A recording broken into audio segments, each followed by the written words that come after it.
So we are going to finish Fairest. So excited. Okay. So I will say part one that we did was definitely a 2.5.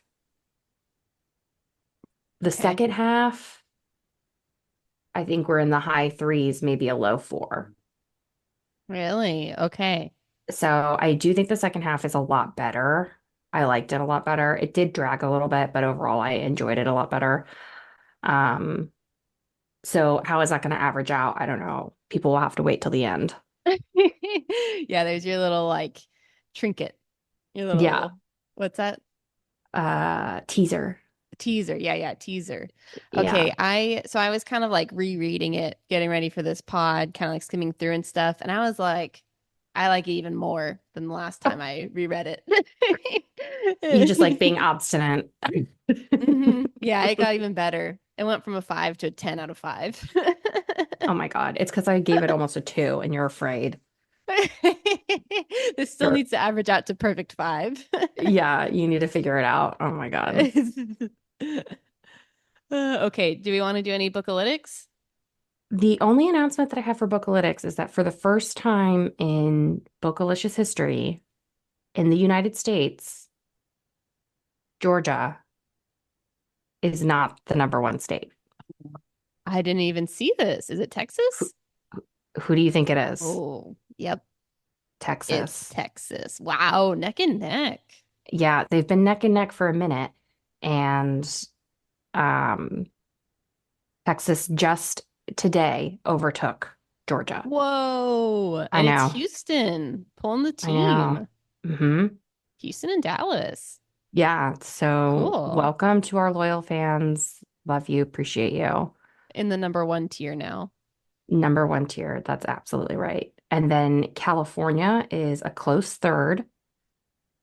Then we have Florida as a trailing fourth. And then everyone else is just kind of, Thanks, Mom. yep. Well, I don't even know because Hollywood is still our number one. Hollywood and Orlando. You know what's weird though? Miramar, not to reveal where my parents live, but Miramar is like the same as Hollywood. Like you put in the zip code and it says Hollywood or Miramar. So a lot of times when I'm putting in my address or like their address, it'll say Oh. Hollywood. I'm like, that's not it. But for some reason, I don't know why it's like that. Well, because there is Miramar and they're less than 1%. That's why I believe that mom doesn't listen. That I mean, that could also be part of it, but I don't know. Maybe there's also some weird crossover. It could be. Could be. Who Could be. knows? So Yep. So that's the cool. only updates on the Bookalytics. Yeah, that sounds good. Yep. And We're then I have only some. Oh, go for it. I was gonna say we're only out of all of our listeners, only 71% of them are from the US. I think that's super crazy. I think that's really cool. Housemaid international success, which in turn has made us an international success. But not an interstellar success. All of our listeners are still 100% from Earth. Ah, And Spotify tracks it, so we would know if there's we some would from know. other planets. Yep. If we see anyone from another planet, the infrastructure's there. We'll know for sure. Yeah. Our audience size, 611. I think that's the highest it's ever been. Yeah, it's super exciting. Yeah. So audience size is distinct devices on Spotify in the last 7 days. That's a lot of So people. it's a Is that lot of weird or what? people. I know. That's a You want to lot. hear the weirdest thing? What? I don't know how I find it because I always forget. But when you click on the episode, it'll say how many listening hours, like how many Oh, hours yeah. total have people spent listening to your voice, consumption hours. Do you want to know what it is for Housemaid Part One? It's a lot. It's like 100 hours. No, Oh, more. what? A Yeah. thousand hours. Okay, no, not that much. 500. Close. So it's 711 hours. Wow. I know, and that's on Spotify only, which is most of our listeners anyway, but still, I don't know. I think that's crazy. I'm like, that's a lot of hours. I don't know if that's If that's I love deserved. our yeah, I love our podcast, but like, my gosh, that's a lot of hours. That's a lot of hours. I So, know. but pretty cool. I really do feel like we kind of owe the people another Frida McFadden because it's like they really do love the Frida books. So it's like, maybe we should throw them a bone Well, and do we'd only another know for one. sure if someone were to email us and tell us, this is what I want. That is true. That is true. How are we to know? We're just inferring from Yep, the if algorithm or from the analytics, which I guess is what they're there for. that is true. If you want another Frida McFadden book, email us, write it in the comments, let us know which one should we do. Bookalicious.pod@gmail.com. That's right. Okay. Well, Chrissy and I are doing a podcasting bonanza because she's starting school tomorrow, Ah, and we are completely out of winter rations. okay. We had met 3 times in one weekend to finish Such a Bad Influence, and we had Yeah. stocked up, and then we didn't meet for another 3 weeks. Fairest. So yeah, now we are back on the week to week rations. Yeah. So we're Things gonna got try to, busy. things got busy. Chrissy moved 4 times, and that's a lot. It's hard to do. Yeah, it was we're trying to set a record. Yeah, but Chrissy has a home now, so she doesn't have to worry about these things anymore.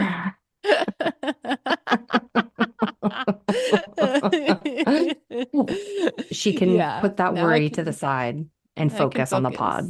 Like Maslow's hierarchy. It's like now I have Hmm. my housing and food situated on the bottom. Now I can go to the pinnacle, which is podcasting. Truly, truly. The You peak need of to have human experience. peak of human experience. You need to have everything else met before you can really be in a place of pod.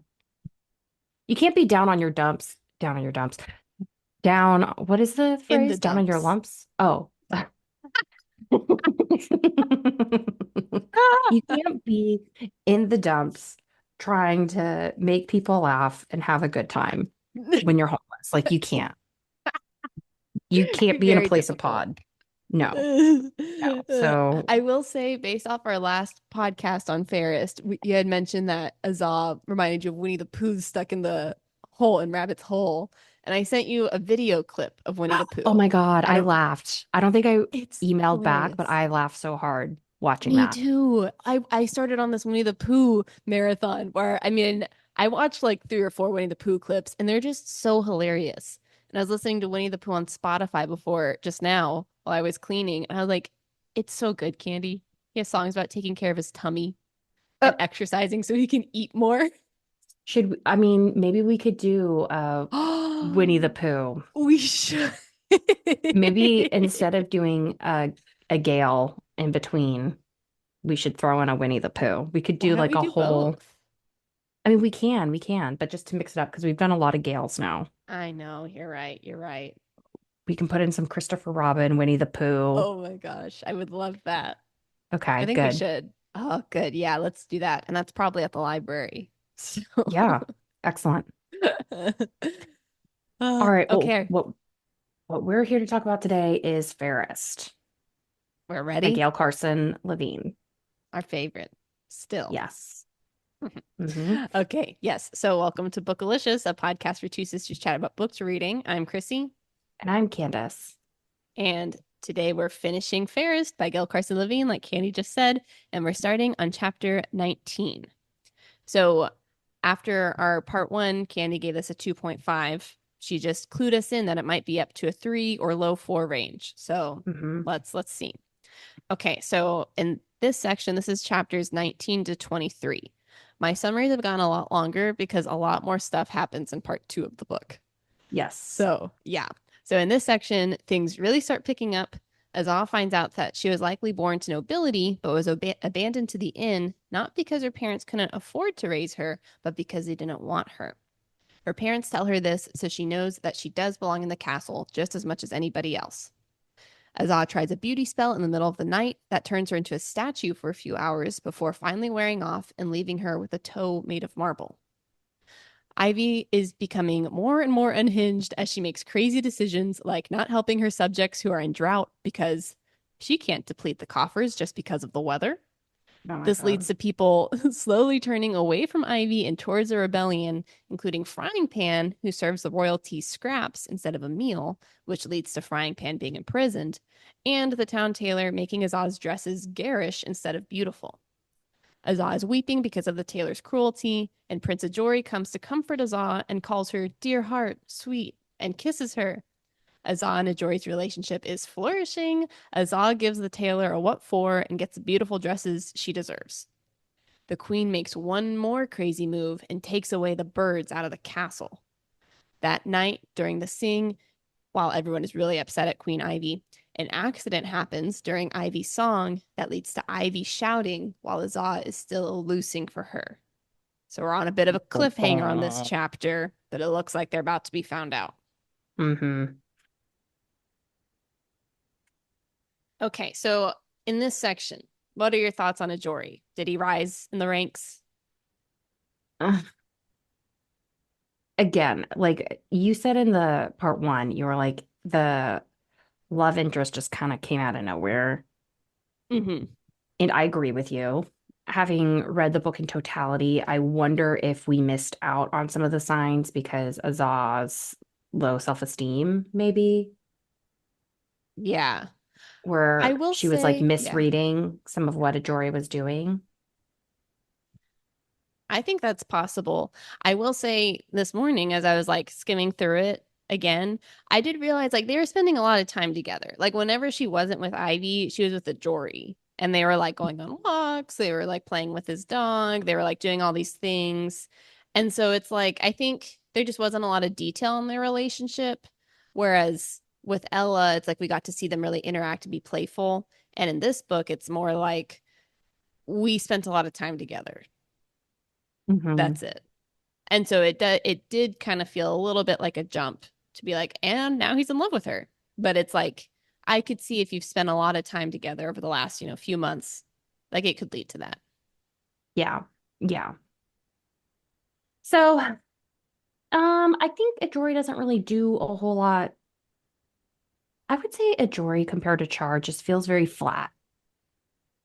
Yeah, I think both Azah and Ajori, they're just too like stately, maybe. Like, yeah, they don't have as much spunk or charm, but like I don't know. I don't think either of them have really had a chance to play either. Like Azah's just always been like maidservant girl, Mm. been, ridiculed her whole life. And Ajori has been like leader of a nation. And so I wonder Yeah. if that's like, I wonder if this was purposeful on Gail's part and not just bad writing, you know? Yeah, I just feel like as characters, they're just kind of boring people. So maybe that's what you're trying to say.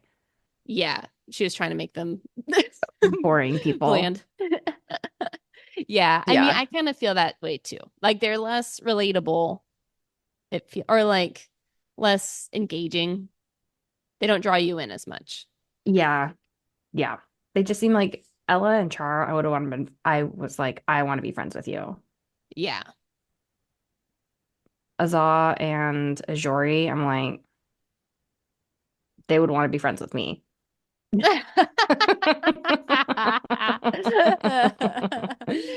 You're welcome. Yeah.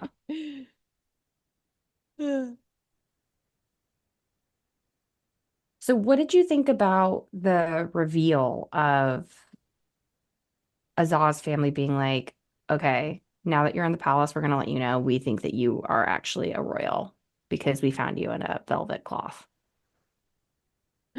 Let's see. Okay, so at one point, or one thought I had when reading this was there's one line in their letter where it says, if people snub you, remember you may belong higher above the salt than they do. And at first I was like, I don't know, it seems like people who are royal have more worth than people who don't. Something like that. And I was like, I don't know about that. But then Yeah. I I feel like the point of the letter was to say like we realize that you might feel out of place in the castle, but we just want to assure you and like give you that boost of confidence that like no, you belong here too. And I was like, I like that. I do think that's what they were shooting for, but I do think the secondary message is again like image, Mm-hmm. right? Like, oh, if you are royal, then you get to be considered better than not royal and you do fit in and da da da da da da da da. Yeah. So I don't know. It also feels weird that like they're just sharing it now Mm, versus like not including that in her story. Because at first I was like, I wrote, why now? This might have made her feel better from like before when everyone was so mean to her. yeah. But then shortly after, then she was upset because she's like, oh, well, they had the funds to take care of me, but they just didn't want me. Right. So what do you think about that? Like, who are these people? Why didn't they want her? Why did they leave her at the end? Well, I think it's because of her looks. I think that seems to be the only explanation But for she a was a baby. baby. They did, but all babies look ugly. She was You know what I'm especially saying? ugly. I mean, Like I think that's what she wants us to infer because it does just say like they had money but they didn't want me. It doesn't say why they didn't want her. I guess it could be for other reasons too. I mean, why else would you abandon a baby? well, I mean, there's a lot of reasons. It could be that this maybe she was born out of wedlock or something and she needed Right. to Yeah, be that's possible. hidden. Maybe the mom was like a concubine. Maybe um the kingdom that they're from was like under fire. I mean, I feel like there's a lot of reasons that could be other than like you're just an uggo Right. and we No, dropped you off yeah. here. I agree that there could be a lot of other reasons. But I don't know, does it really matter? I guess. Like, I would you have think wished for Gail to say why, like the story behind why?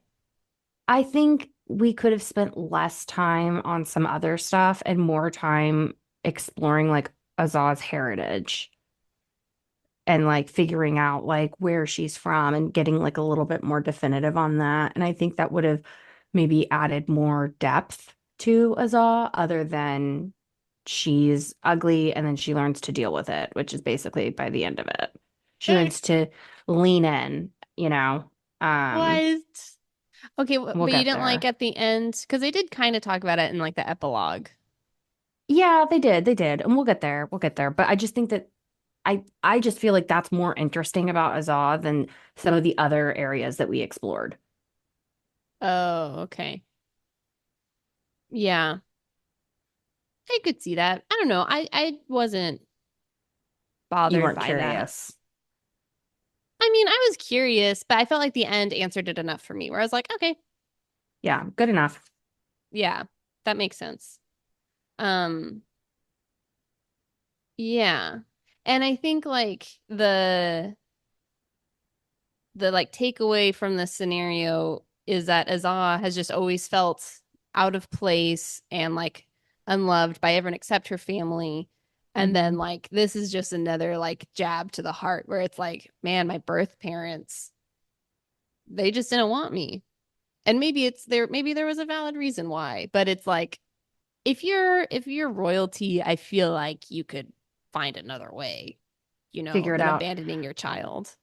Maybe that's the exact reason why I don't like it, where it's just like, okay, another feather in the cap as to why Azaz's life sucks and it's terrible, Yeah. Okay, so you just feel like she's just too down in her lumps. Down in the Too lumps. many Yeah. lumps in this story.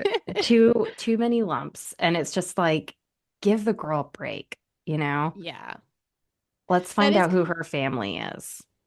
yeah.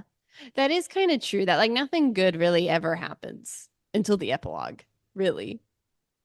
And even then, you're just kind of like, okay, but we'll get there. The beauty potion that she took that turned her into stone, I wrote, Hmm. this is like late night cutting your hair or bangs. Yeah, she's in the middle of the night in this empty library. And she's just like, maybe if I do this, I'll become beautiful. And you're like, maybe if I just cut my hair, and I've done this before. I'm like, maybe if I just cut my hair, or maybe if I just like pluck my eyebrows this way, or maybe if I just pick my face like this, then I'll be beautiful. And then you do it and you're like, oh my God, I'm even uglier.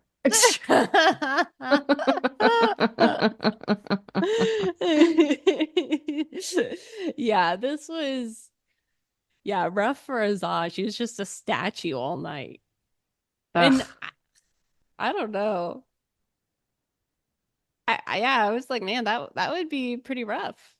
that'd You're be like, will I stay here scary. forever? It'd be super scary. Yeah. Yeah. And I do think, I don't know, I feel like especially when I was younger, this was one of the parts where like the book does feel kind of slow. And I just remember this scene feeling kind of slow too when I was younger. Mhm. Yeah. I think overall, I don't know.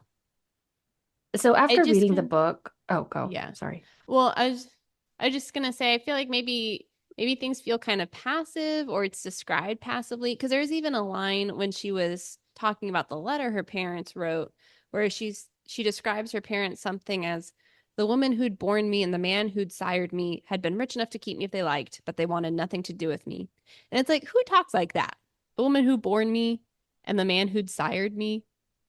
To where like Yeah. even the words she uses, it just feels like, yeah, kind of cold, Yes. uninterested.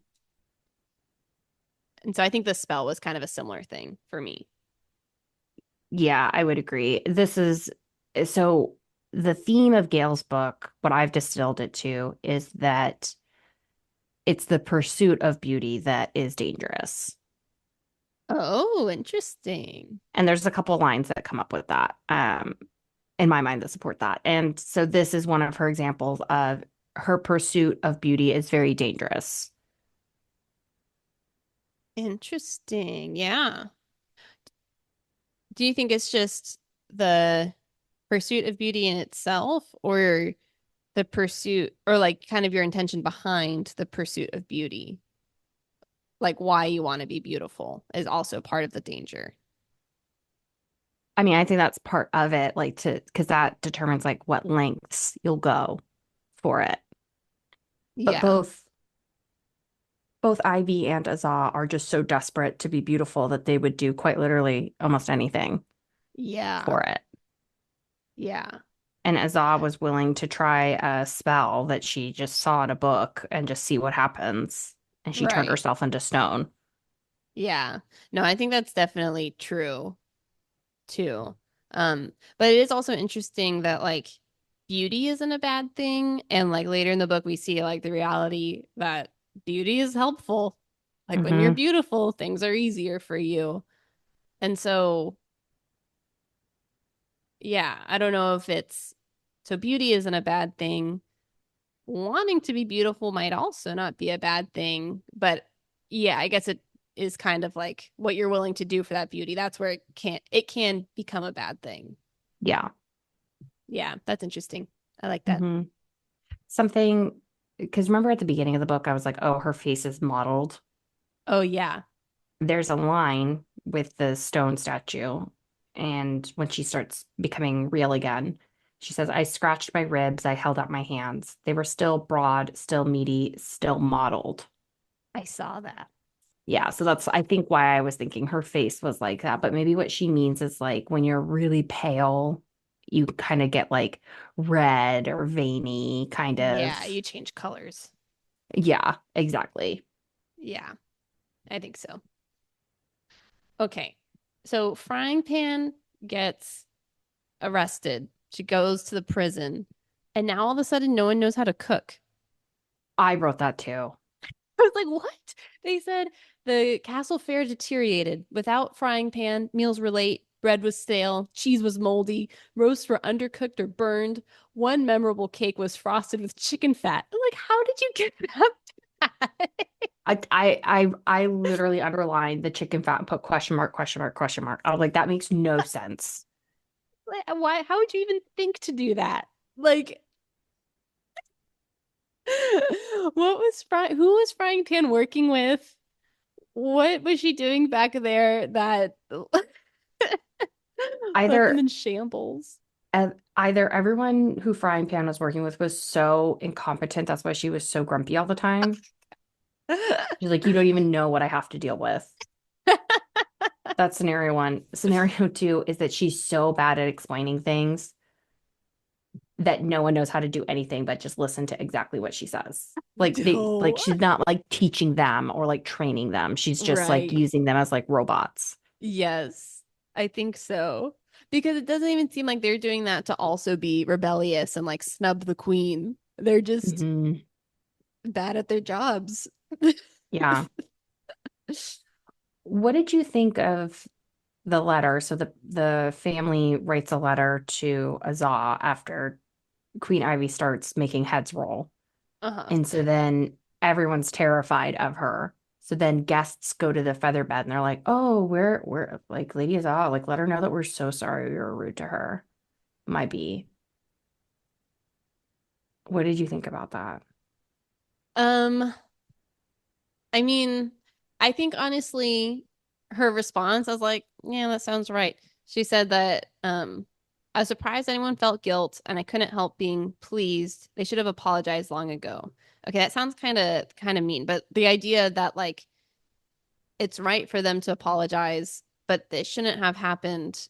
She shouldn't have needed to become royalty in order for them to apologize. Yeah, I You agree. know? I So, think it makes everything even worse because they knew they were being jerks. yeah, I think so. And now they're like, now we can use her. So, we need to build back that bridge we burned and walk I over wasn't and ask for a even, favor.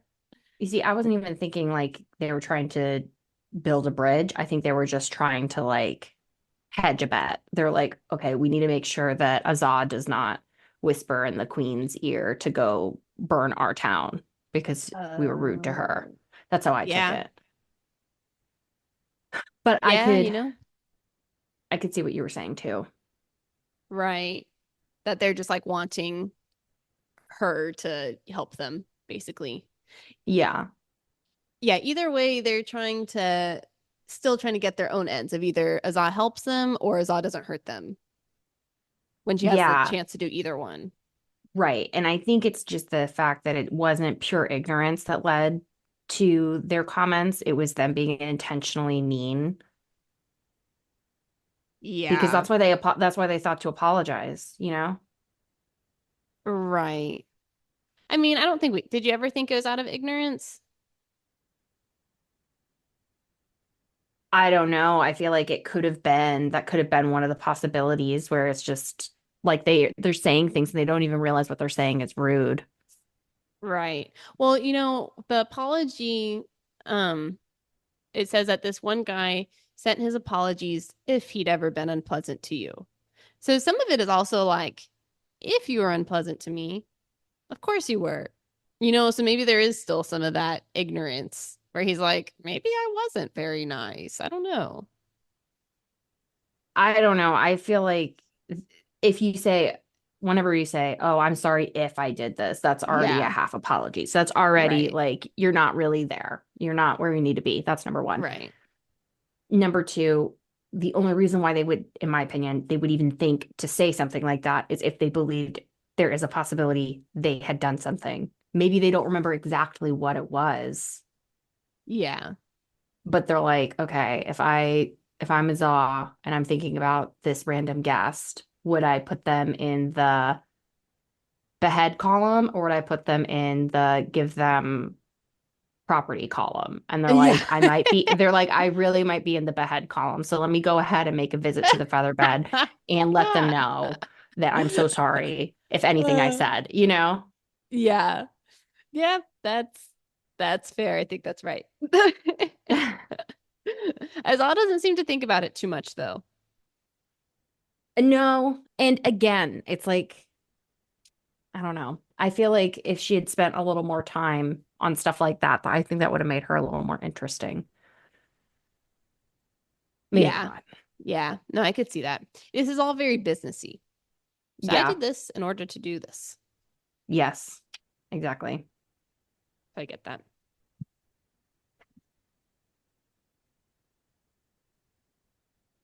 Jory All is right. worried that King Oscar would blame him for everything that's happening. And I wrote, King Oscar should just blame himself for everything that's happening. Yeah, one question that never gets answered throughout the book. Why does he like Ivy in the first place? She never really gets better. Yeah. But you know what? That's okay. One line made me laugh. So Ivy gets pooped on by a bird and she's so Hmm. mad. And she's like, my subjects are singing savages. She just goes on and on and on. And Azal thinks to herself, Ivy was always at her best when it came to apparel. If instead of a drought there had been a scarcity of fabric in the South, she would have been happy to open the king's coffers. Oh, that made me laugh. That made me laugh. I was like, Oh, that's so funny. Uh, okay. Okay, so did you already answer this? You've also felt like Ajori's kiss came out of nowhere. yeah, Is that your read on it? Okay. yeah, I know. The second time I read it though this morning, I was like, ah, it's kind of sweet. yeah, yeah. All right. It was nice how Ajori's belief in Azah made her believe in herself. Yes. And that Yeah. gave her In the the end, courage to talk to the tailor. I thought that was really smart how she went about that. yes, I think so too. Yeah. Because I think there is truth in that. It's like the words people say to you really matter, and they can definitely Mhm. bring you down, like all the people who told us all she was ugly, but also they can really lift you up, you know? Mhm. So that's great. Okay, so at their sing, this is when Ivy and Azog get found out because Yep. someone spills like mead on Ivy. She screams, but Azog is still singing for her.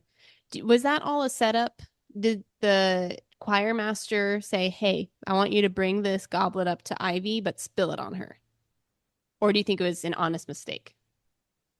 Ooh, interesting question. I, I never thought of it like that, but looking back, I feel like that's definitely a possibility. Yeah, I've never thought about that either until this most recent time reading it. But like the choir master keeps looking at Azah. He's like really suspicious of her. He Mhm. asks the Jory what he thinks of Azah. So I think he sniffs that something is up.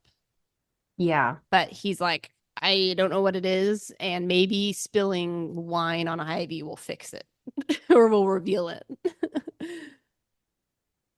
I Part of me is like, yeah, I could see that. The other part of me though is that if he's wrong, that person's getting beheaded. That's possible. Yep. I feel like if it was them staging, it would have been better if the person spilled the wine on Azah. Yeah, they might have assumed though that Azah would be more level-headed or something. Possible. But also, you're right. It would be awkward if someone spilled wine on Azah and Azah's like, cleaning herself up, and the person's like, "Oh, I'm so sorry," and then Azah doesn't say anything in response because she's actually singing for Ivy. Like Right. that would be weird. But maybe not. Maybe that still wouldn't reveal it enough. 'Cause maybe she's also just Yeah. awkward.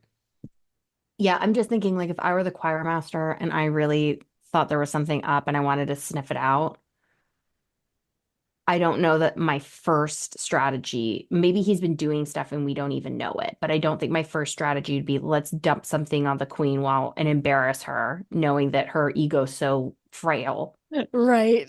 and send that servant to the gallows. Yeah. He's a gambler. I So mean, I'm betting big and I'm gonna win big. honestly though, he is kind of just a jerk. So maybe he's like, I don't care, you're a peasant. Oh, you'll go Yeah. do it. This whole castle's like that. Did you feel a little conflicted about Ivy when she's like, "Oh, like I'm gonna be your lady in waiting as like when we get all the dresses and I'm gonna dress you up and make you look so good and all of this stuff." Yeah. I mean, a little bit because it's like, oh, that is such like a nice and friendly thing. And like if you were friends with Ivy, then it's like you can have fun together maybe. But I think it also just reveals how one-dimensional she is. and how she really Hmm. does kind of only care about appearances because she does just really love fashion. She's here to help you out on your style. But also, the second Ajori compliments Azah, Ivy starts like tearing Azah down in small ways. But she's That's like, true. that's not even Azah's hairnet. That I'd let her borrow that, you know? Yeah, and she's Yeah. only helping Azah because she knows Azah isn't as beautiful as she is. Yeah. Ugh, Not great. she's monster. Yeah, she kind of is. Yeah, what does Oscar see in her? I need to know. Ugh. Is he biggest monster? I know. He like mm, that not getting resolved is just to me, I think also just another like big hole in the book where like this Yeah, doesn't make sense. a little strange. Yeah, we'll get there. All right. Next set of All chapters. right, next set of chapters, chapter 24 to 28. So now that the jig is up, Sir Uelu, Yelu, choir master. I'll just say choir Yulu? master. Yulu? Oh, Yulu? I like Yulu. Yeah. Yeah. Okay, Sir Yulu, the choir master, rounds up the royal council, which includes Prince Ajori, to reveal Azah and Ivy's grand deception. During this interrogation, it comes out that Azah has been singing for Ivy, but Ivy says that Azah forced her into it so Azah could become a lady. Ajori is especially hurt and says, I can't believe I kissed you, which makes Azah seem even more devious. She not only wanted to become a lady, but she wormed her way into Ajori's affections so she could overthrow Ivy and then become the queen. Sir Yulu Mhm. surmises that Azah is so cunning because she actually has ogre blood, which would explain her extraordinary voice and evil schemes. Ivy says, yeah, that's it, and she orders Azah to be imprisoned. Azah is left in the room with guards stationed outside. She looks into Skolny, the magic mirror, and she sees her beautiful reflection and discovers, hidden in the queen's dresser, two vials that say beauty and disguises. Azah's a little hesitant about the beauty vial considering her toe, but she drinks a few drops anyway, and after much agony, her body has transformed into the beautiful reflection that she saw in Skolny. What's more is that now she can communicate with Skolny, who's the man who lives inside the mirror. She doesn't have much time to talk with him, though, before everyone comes back and is shocked at her transformation. Azah is imprisoned, but is able to escape and meets none other than Uju, Ivy's favorite soldier.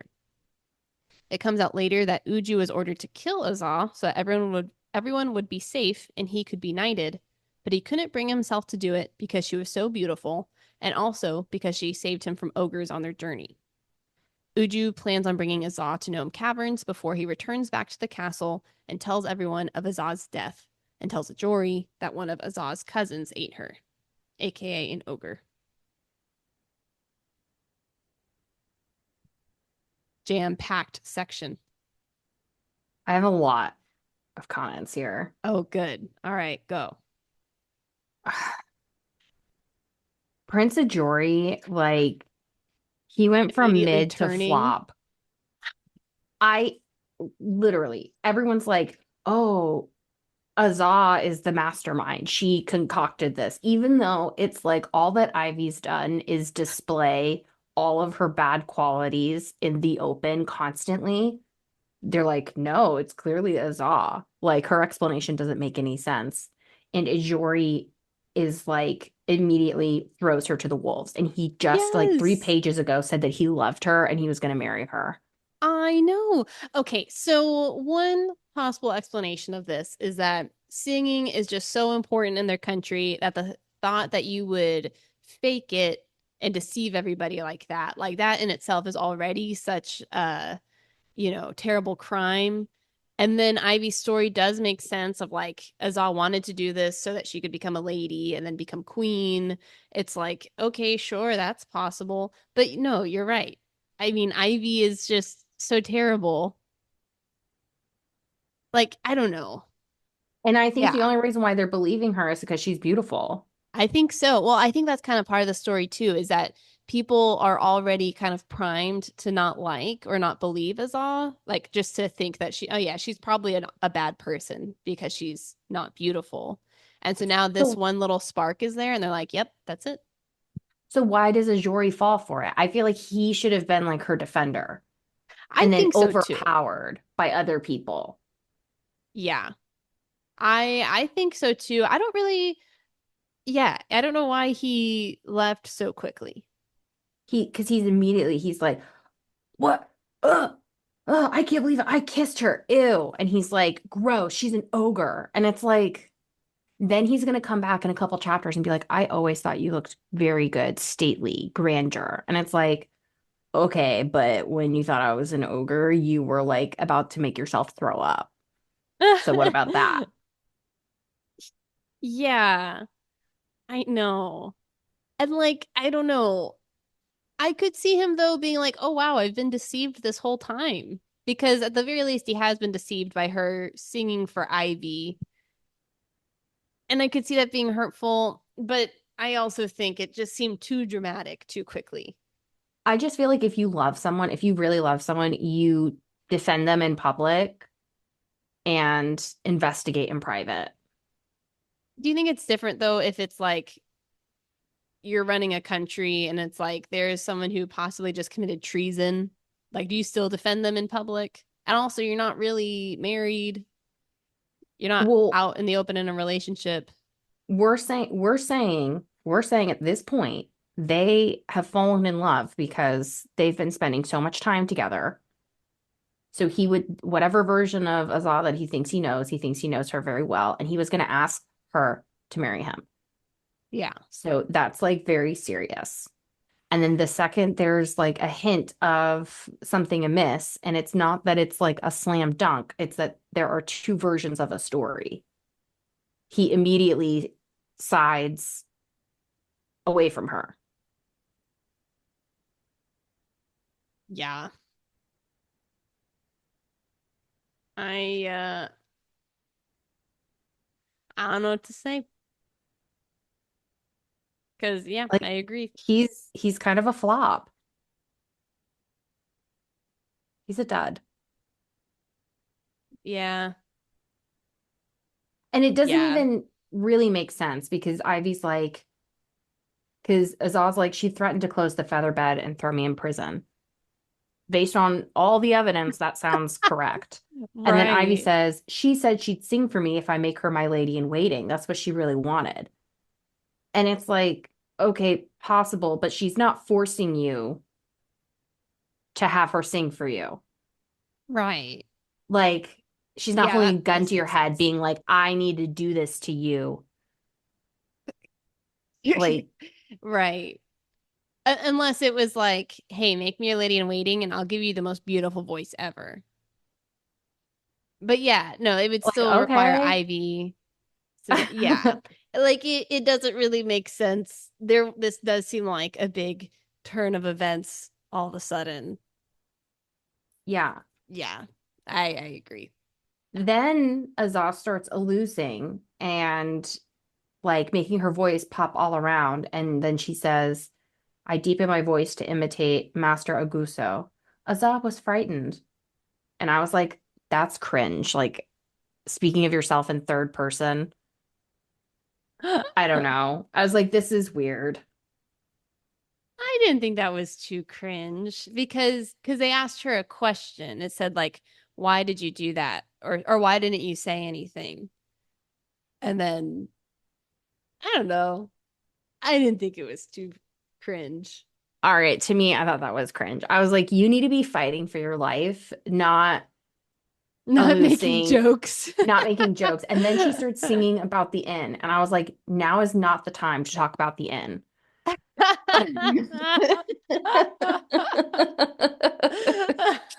Like now, no, not now, not now. Fighting for your Don't have life. time for this.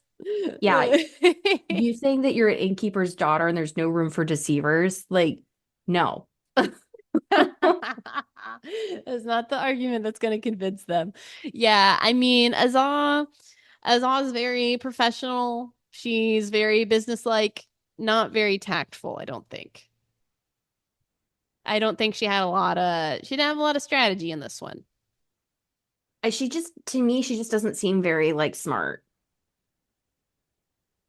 She's an innkeeper's daughter, like she said. Yeah, no room for deceit. I mean, like that's the best you No got. room for education.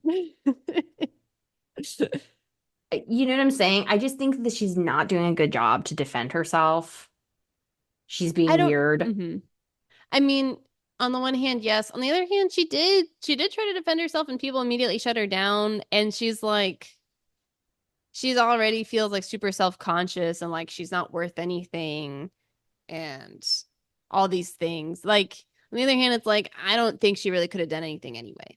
You know, I these don't think people so weren't ready to either. listen to her I logic. don't think anything she would have done would have changed the outcome. Not saying that. But what I am saying is that she's known that this will happen at some point. She's had months to think about what is she going to say? How is she going to convince people? She provides no Mm. receipts. She provides no good examples. She doesn't even like point out like why are you believing her when she's been doing all of these bad things? And then she'll say like, well, Azah like convinced me to do it. And it's like you could even just say like I didn't force you to like that's not true, but even if it was, it's like I didn't force you to do anything. You made your choices. Like you're the person who's in charge. Like you have to take responsibility for that. Yeah. Yeah, no, Zod definitely didn't even consider this possibility of being found out. Which is crazy. That's what I'm saying. I'm like, this is crazy. You've had so much time to think about this. But also the king gave no plan B should he ever be, you know, incapacitated. So I think that's just how this town works. They just think it'll all go fine. I guess so. So yeah. Yeah. So Then when Yulu is like, oh, there was Queen Amba. She had a marvelous voice, and people thought she was an ogre's great granddaughter. And then he suspects Lady Azah has more than a few drops of ogre blood. She may be an ogre's first cousin. I had only to hear her and look at her to think it. And I was like, that's so rude. So I guess she's super like even rude. more of an Uggo than the rest of these Iorthans who have drops of ogre blood. Like, it's just ridiculous. So too much of a pity party, is that what you're saying? Like too many bad things all at once. Azal's not doing anything to help herself. I just think these people are just so gross. Like, even after all of it, I'd be like, I don't want to be around you people. Like, you guys are all garbage people. How about that?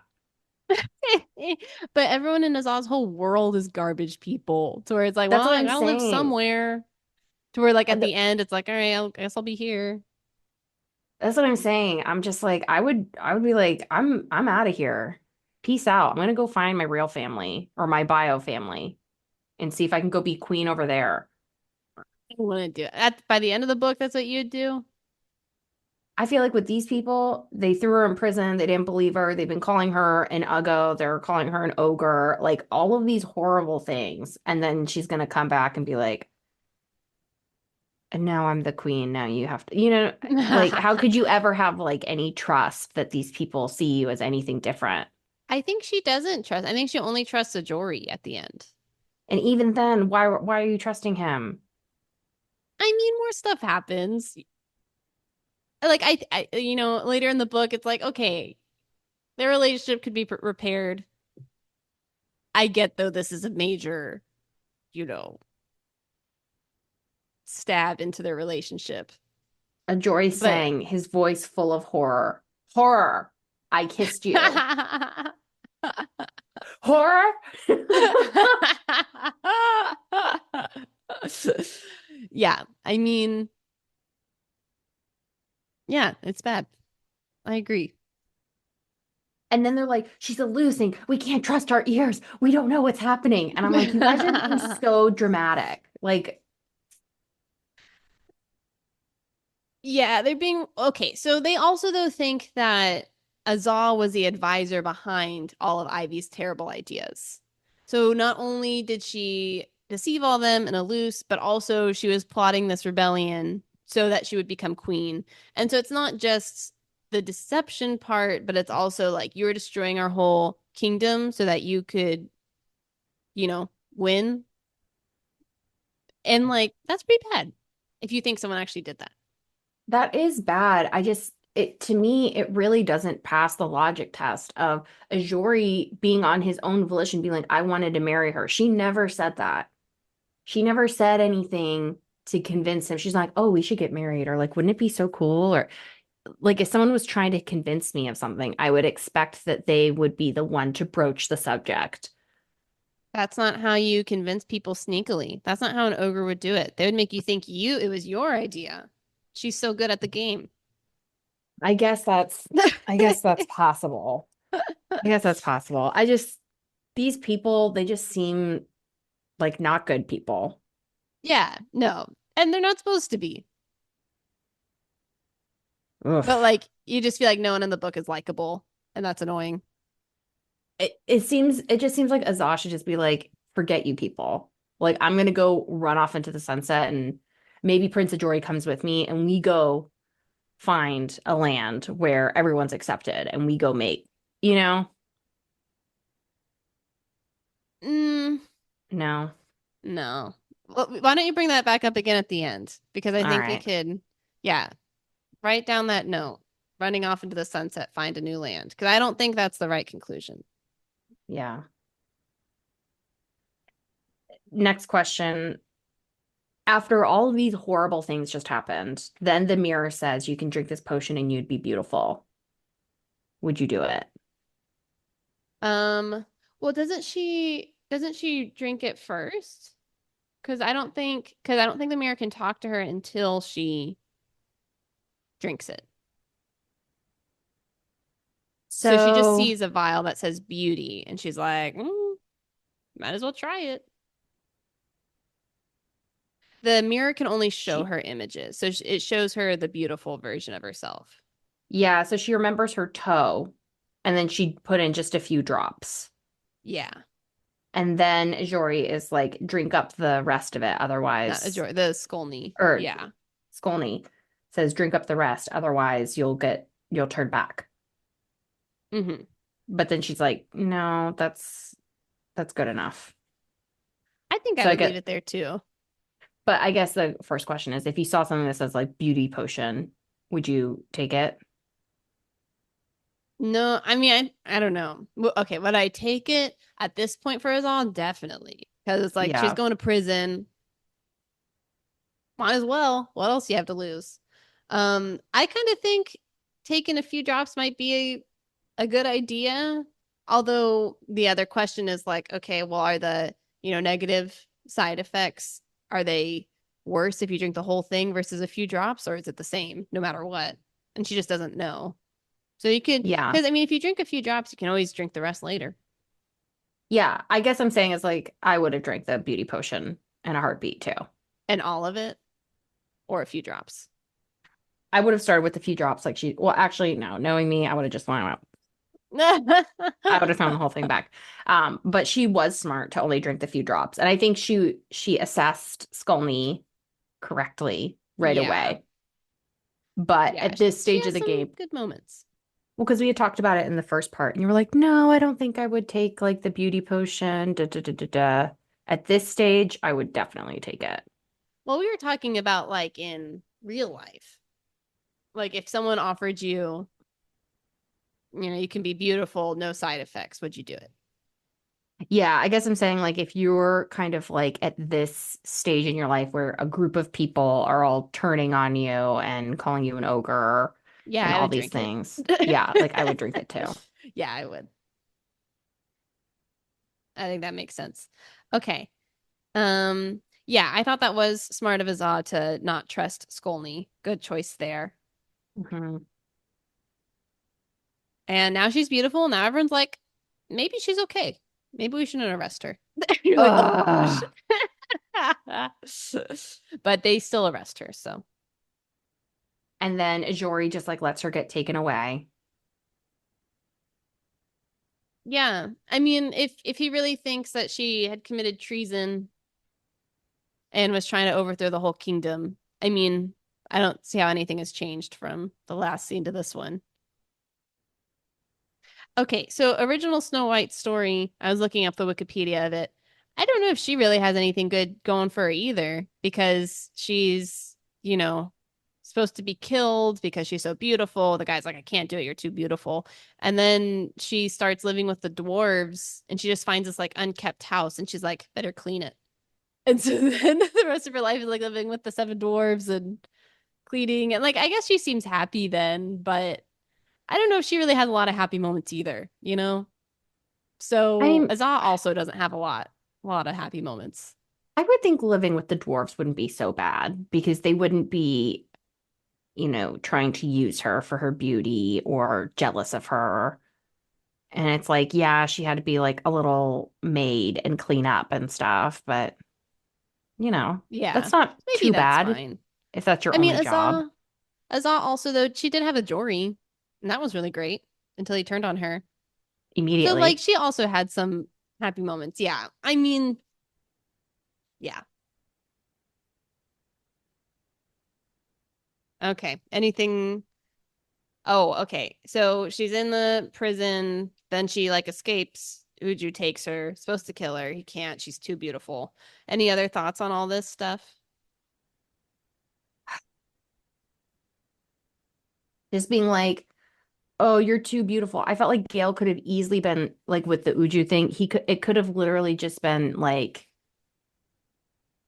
I've been Ivy's guard and I'm seeing how she's treating you, and I really do believe you. And, even though you're beautiful, I feel like she could have like laced it in a little bit differently of not so like one to one with the fairy tale of he's just like, oh, you're beautiful now. I can't kill you. It's like that doesn't really even make sense. Yeah. Yeah. I wonder though if she's just trying to make a world where like pretty much everyone just cares about looks. And so that's the response. Right, which I think that is true, but that's also like, why does she want to stay in that world? That place sucks. That's just But the whole anyway, world. You can't leave the whole world. well, it's all of Iortha. I guess so. I mean, The yeah, gnomes but aren't like that. yeah, she can I think she considers staying with them until Jory comes. Yeah, again, I was just like with the Uju thing, I was like, I feel like there was opportunity to like add more depth or add like I an think ally. I agree. I think that would have been so out of character though, considering the rest of the book where it's not like that. And I think part of the point at the end is Azaz is like she has her whole transformation and then she helps kind of transform other people. So where she's like, hey, the way you look doesn't dictate the type of person you are. Let's all change this. Like I think she's here bringing change and kind of like leading people to the light, and they're not there at this Yeah. moment. That's kind of how Yeah. I'm reading it. Yeah. I mean, I think that is the correct way to read it. And I think that's what Gail was intending. But again, I think like when I go back to like dissatisfaction points in this book, like this is like one of the points where I think there was opportunity to do it Yeah. more I wonder though cleverly. if it yeah, that's possible. I think it could have been there. But I think it could have also felt like forced considering how no one else Well, is like that. I think if that's the only thing she changed, then sure. But I think she could have made it so like Ajori was on her side where he's like, no, like she wouldn't do that, like defending her. There could have been like a whole like small coalition of people who knew her and were like, no, this isn't what she would do. And he could have just been one added to it. Right. And Yeah, then that's true.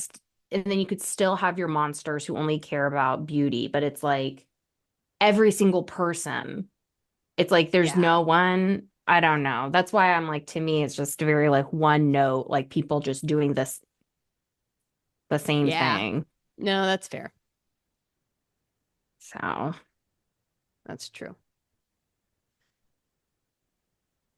All right, we ready for the next section? yep. All right, so chapter 29 to 31. Azan Uju meet Zaham, who was a frequent guest at the inn. He's a gnome and has always been friendly to Azah. Zaham takes them in and treats them to a nice room and meal. Uju leaves pretty quickly because he's uncomfortable underground, but Azah stays and tells Zaham that all that has happened. During her story, Zaham discovers that he can eluce too. At the end, Zaham tells Azah that she probably doesn't have any ogre blood in her, but that one of her ancestors was a gnome. Azah is shocked, but isn't sorry to be part gnome since they have all been very kind. She stays in gnome caverns and starts singing at events to make money in jewels and writes letters to her family. She receives a letter from a Jory who visited her family's inn, and it starts with Dear Heart. He apologizes for not believing her and hopes the potion wasn't forced on her and that she didn't choose it because he always found her beautiful. Azal writes letters back to her family and to a Jory, and the section ends with Azal seeing Zaham at work as a judge with what she thinks is questionable judgment. Mhm. There we go. I think Okay, the so gnomes are the only redeeming part of this book. I know this is like Azal's happiest moment is living with the gnomes. Found her people.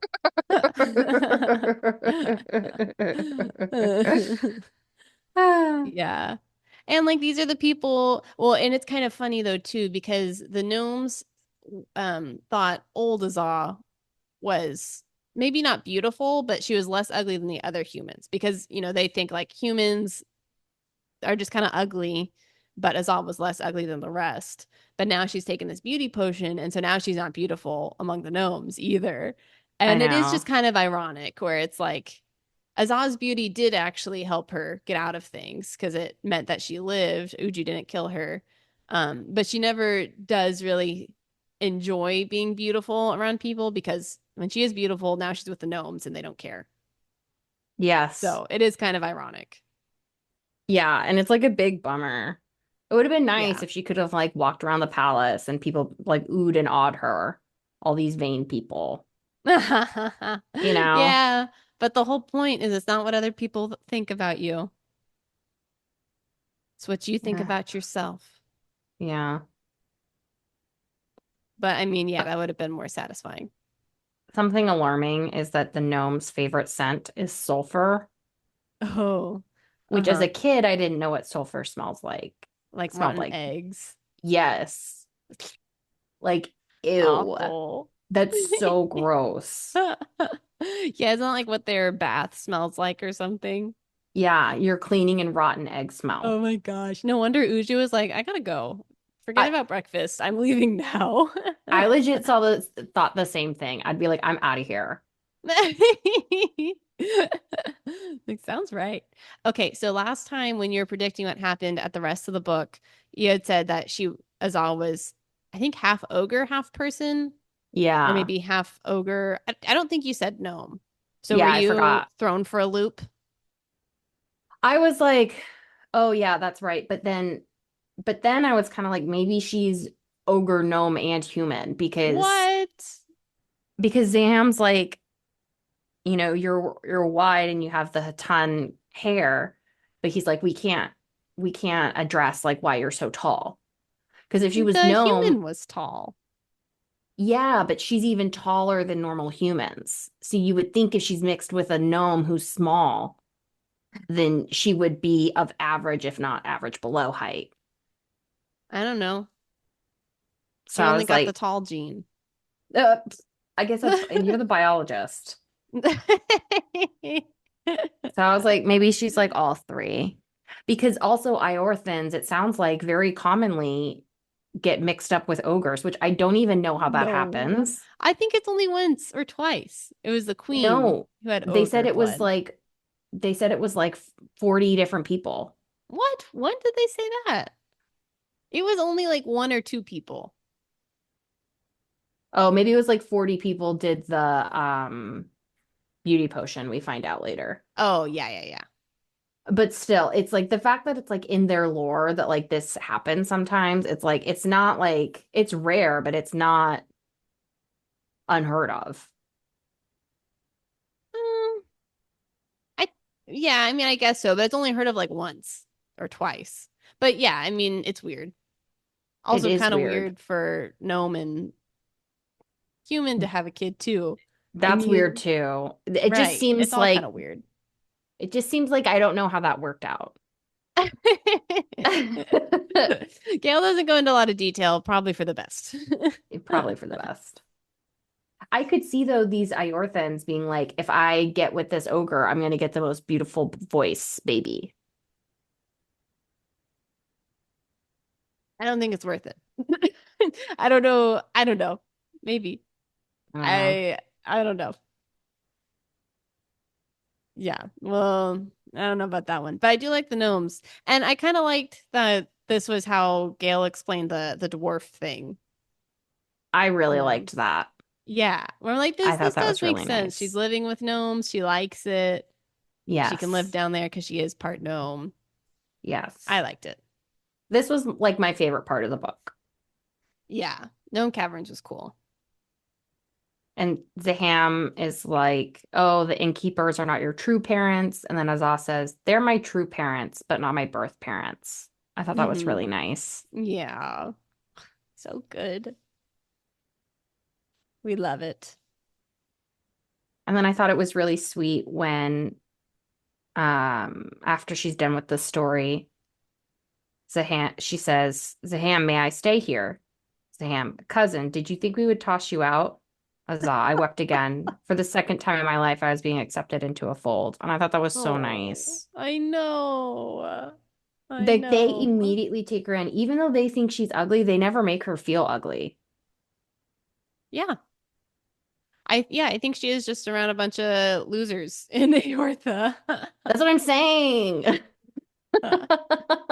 Yeah. Like, like they just take her in, they call her cousin, they, accept her as family right away.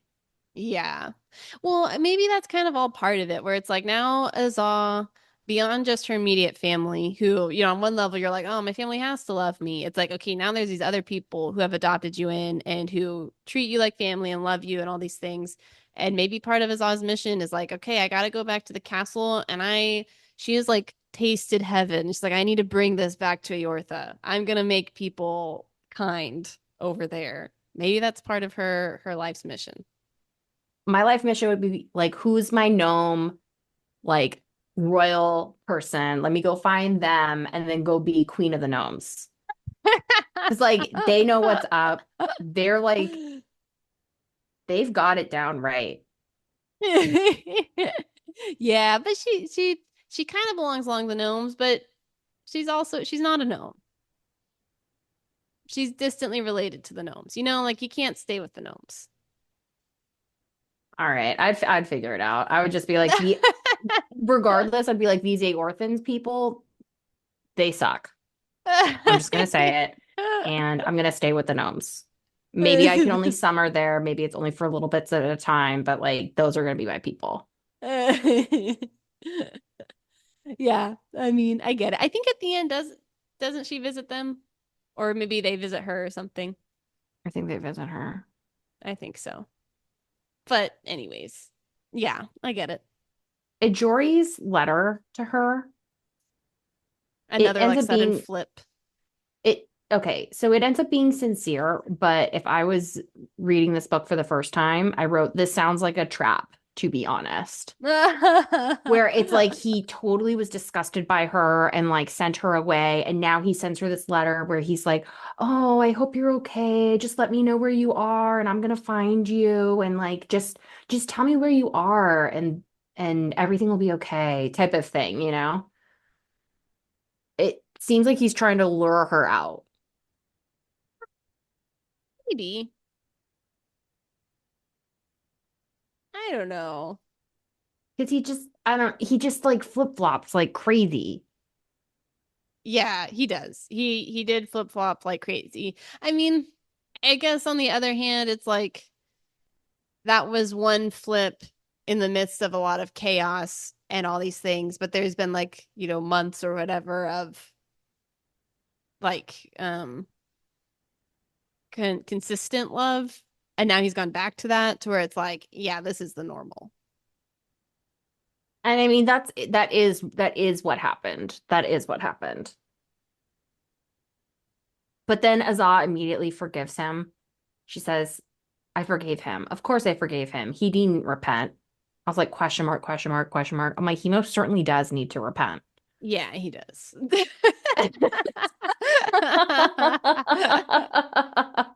Yeah. Like for He the threw her rest to of the your life. dungeon. Yeah. Yeah. He didn't believe you. He threw you in the dungeon. And he writes you a little letter and he's like, I'm so sorry. And now you're like, oh, all is well. Okay, how different is this from Ella when from Char's perspective, she flipped all of a sudden in her letter. And then she goes and steals all the roses on his bachelor nights. And then he puts on the shoe and she was like, I was kidding. I was I, forced to do it. And he was like, I got you. We're getting married now. yeah, I thought that was crazy too. And I thought that was not good of Ella, and I think he deserves lots of apologies. It felt more believable though because they had known each other for so long, and Char only he always followed Ella's lead. He never turned on her. He because at first, even with the letter, he was like, I think it's Hattie. I don't think this is Ella. He was Yeah. still defending her. Yeah. Yeah, that's true. Yeah. I think the letter would have been made more sense in this book if Jory had tried to defend Azab more. I think, yeah, that part was missing. Yeah. So So, ugh. what did you think of the trial in Gnome's Cavern? I thought that was so interesting. Okay, so there's this guy who stole a shovel, and Zaham is like, he can see the future. And so in the future, he saw that if he punished this thieving gnome, it would lead him to thieve again. But if he doesn't punish the gnome, but he returns a shovel back, this guy will never thieve again. And so he's like, all right, no punishment for you. You get your shovel back. Hmm. That's it. And Azal was like, he should be punished. And he was like, that won't lead to the best outcomes. And I thought that was super interesting. How come? What was interesting about it to you? Well, I don't know. I don't know. It's because like he should be punished because he's done something wrong. But it is interesting. Like if you could see the future, like is that the best way to judge Hmm. based off of like what will the outcome be in the future, or is the best way to judge what has actually happened in the present right now, Hmm. and that needs justice, which makes sense. There's okay, so there's definitely something to that where it's like sometimes by showing mercy, it's better outcome than being strict. Yeah. I think ultimately though, this is and Gail kind of spells it out for us too, but this is ultimately teeing up why Ivy gets her good ending. Mm, yeah. Her best outcome was with no punishment or like minimal punishment. Yeah. And so she's like, I didn't approve of Nomish justice. If the Ham were to judge Ivy for her crimes, he might foresee that my future and Iortha's future and Ivy's future conduct as well would be better if she weren't punished. Then he wouldn't punish her. Yeah. I guess so. You're thinking like, all right, so in that case, Azal wants Ivy to be punished because she's done something wrong. And it's like, I need justice for this. I guess so from Zaham's perspective, it's like, all right, sure, I punish Ivy now, but now she's going to do more bad things in the future, leading to more injustice. Like the injustice amplifies versus if I don't punish her now, this is the last injustice. And then it's like, well, now which one do you choose? Right, right. Yeah, and maybe it would be like King Oscar would be like, well, we're divorced now. And now he's bummed out, and now he's a bummed out king, and he doesn't abdicate, and Jory doesn't get to take the throne, and da da da da da da da da da. Yeah.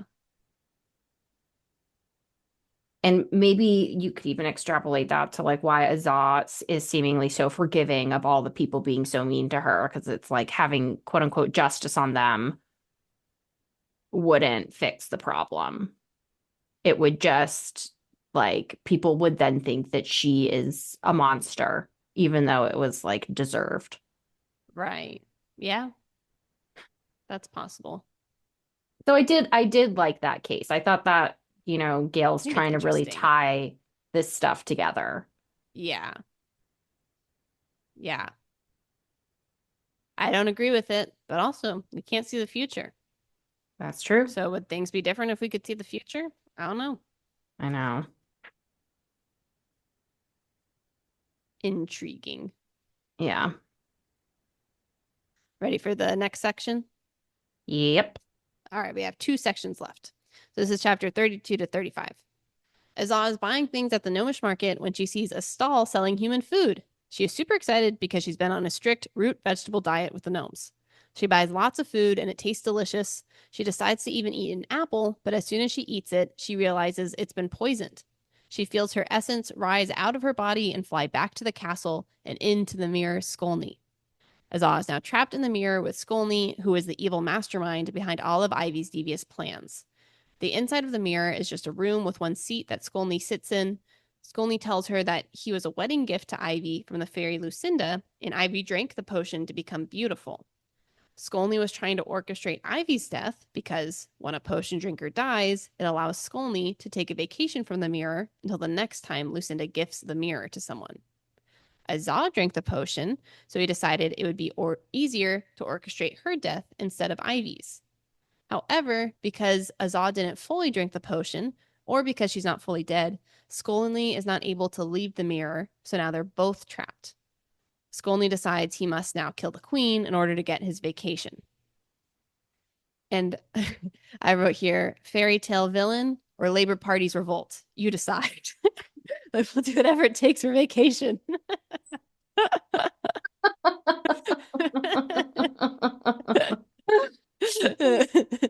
Okay. Ivy returns and Skolny starts his plan to get Ivy killed. Azah tries to stop this, but she can't communicate with Ivy unless she sits in Skolny's chair. Azah starts hallucinating over Skolny's voice, which seems to work, and then discovers that singing gives her strength. She's able to push Skolny out of the chair and talk to Ivy directly. Ivy decides that she wants to be in the mirror so she can be with Skolny, her best and most faithful flatterer. Ivy is about to drink poison when Azah starts singing and slamming the mirror from the inside to break it. Okay. Is there more? What are your thoughts? Nope, that's it. Okay. So it leaves us on a cliffhanger. You think the mirror is probably completely broken, but we don't find out till the next page. Okay. The first thing is when you started this recap and you're talking about her eating the apple and her spirit floating away. I was wondering, is that how you feel when you eat a peanut? Exactly the same. 10 out of 10. Gail captured it.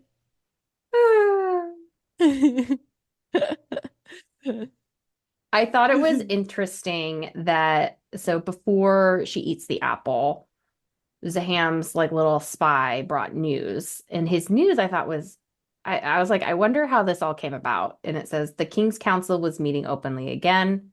Food had been dispatched to the drought-stricken south. Ivy still ruled, but nowadays she could be persuaded out of her worst notions. There continued to be occasional mutterings about rebellion. What do you think happened? What is happening over there? Do you think Skolny just changed his plan? He's like, all right, new plan. Let's kill Azah. Forget about killing Ivy. And then he's like, you can loosen up on some of these bad decisions you're making. You know, Oh, that's a good idea. I didn't even think of that. That's probably exactly it. think that could be it. Or she realized that she was on the brink of getting imprisoned herself, and she was like, maybe I should tone it back. Yeah, I could see that. But I think Skolny might be the answer. Yeah. I thought this was a funny line. So right before Azab buys the food from the disguised Ivy, um, she's like going around shopping and she's like, the vendor took out a dozen gems. We made the exchange. This is what I underlined. I turned away from the stall, clutching my booty. I was like, oh, well, oh. I was like, okay, Gail. This is where it's like Azad just talks weird.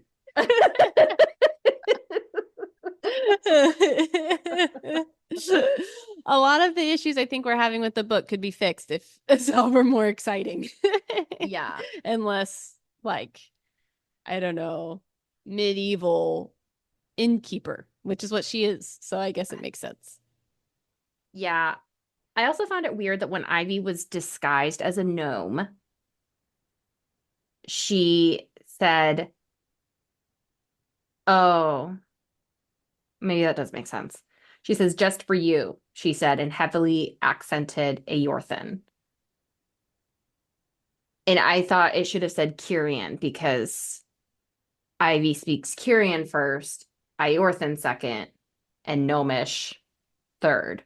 But I think what she's saying is she's a gnome speaking Iorthan, and it has a thick accent on it. I think so. I think that's what it Okay, means. that makes sense. Hmm. Where does it say clutching? Oh. Clutching a pretty ice. Yeah, Zaw is just strange.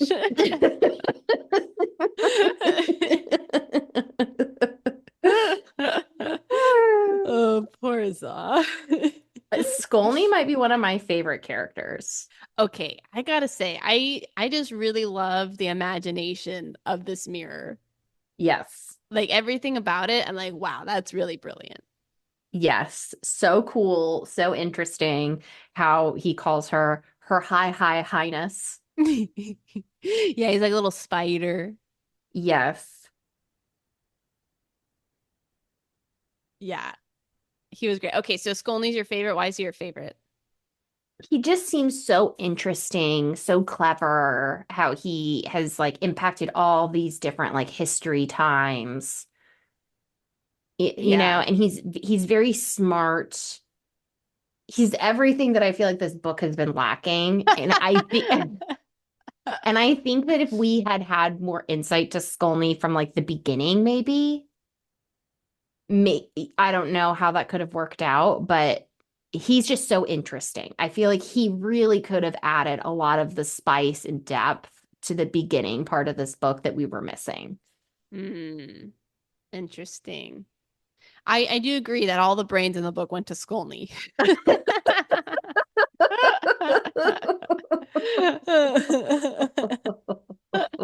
I don't know though if learning about him sooner, I don't know. I'm sure Gail could make some magic to make that happen. Or I like you wasn't flip bothered though. perspectives. Hmm. Yeah. Yeah. I think that could be interesting. I think though, like had the mirror not been such a big part of the earlier book, like this would have felt like out of nowhere. But like there were some sprinkles of the mirror doing things. Yeah, I'm just saying, like, I wanted more Skolny. And I'm like, how could Yeah. I just feel like he would have just made the book more interesting. So maybe it wouldn't have made like the most sense, but maybe just jamming it in there in the beginning. I don't know. I feel like he's the best. I think you just want people to be more strategic and smart. I think that's what everyone wants. I don't know anyone who wants to read a book about unstrategic dumb people. But they're beautiful and you Yeah. can't see them. Yeah, very vain, shallow people. I don't think anyone wants that. But they sing beautifully. But you only They have the see, lyrics, not the actual music. that's what I'm saying. The songs are weird. It's like you can't imagine what they're singing because they don't rhyme. There's not like a cadence thing where you could try to like figure out like the tune, and it's always about weird things like the feather bed or like oatmeal or your dresses. Gil didn't have much to work with Snow White. She didn't. I agree she had a tall ask, but I think that she could have done better. I believe that this is not her best. I think she could have done this better. Maybe with more time, maybe with me as her editor.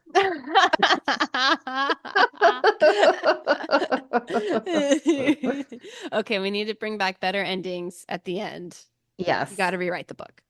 Yep. Okay, so what did you think about Ivy's original form? Um, what did we hear about it? Wasn't she still beautiful, just not like quite as absolutely stunning? Ivy, a diminished version of the woman I knew. Shorter, not so thin. Tiny frown lines were etched between her eyebrows. She's 19, by the way. And her chin was weak. Her cheeks were marked by the scars of pimples, but her face was still appealing. Even then, she was pretty. I thought it made sense. I thought it made sense too, but it is still like confusing as to why the king is into her. We never get an answer for that. We all want to know why. Well, yeah, we have no idea. She's not a good leader. She doesn't seem particularly nice or funny or even giving. She's not the most beautiful person ever until she drinks the potion, but Oscaro doesn't even see that until the wedding day. Yeah. Yeah, we don't know why. That I think that's the biggest question. Do you think that Skulmy can't get out of the mirror because Azah is still alive, or because she only drank 4 drops of the Mm, potion? I don't know. I think it's because she only drank 4 drops of the potion. Yeah. But Yale does kind of leave it up, I think, Yeah. as a question.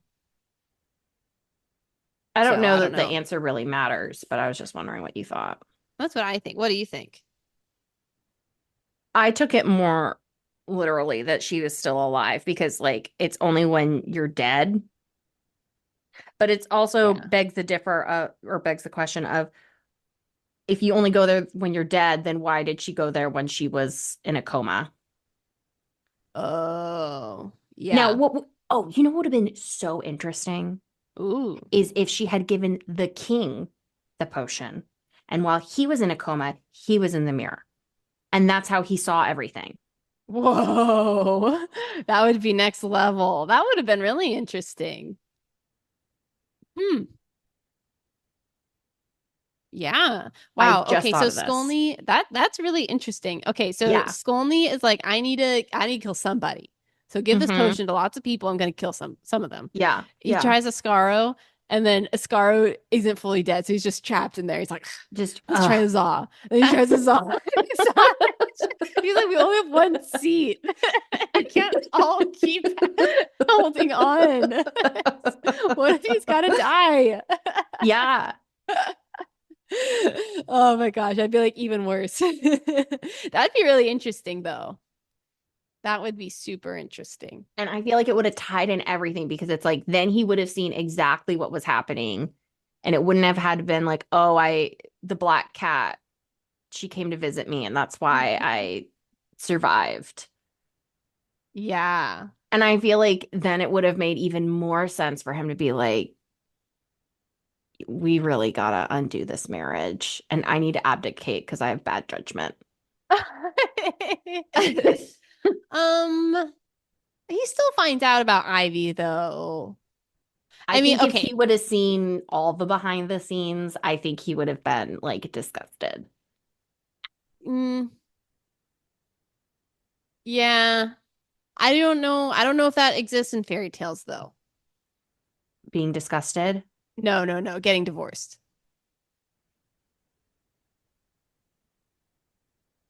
Ugh. I think that's my question with that. Also, I think maybe one reason Ivy didn't give Ascaro the beauty potion is maybe because she wants to be the most beautiful. Even if it's her husband, she's like, I by comparison, I'm even more beautiful when he's just, so. Yeah, but she did want to fix Ajori's ears,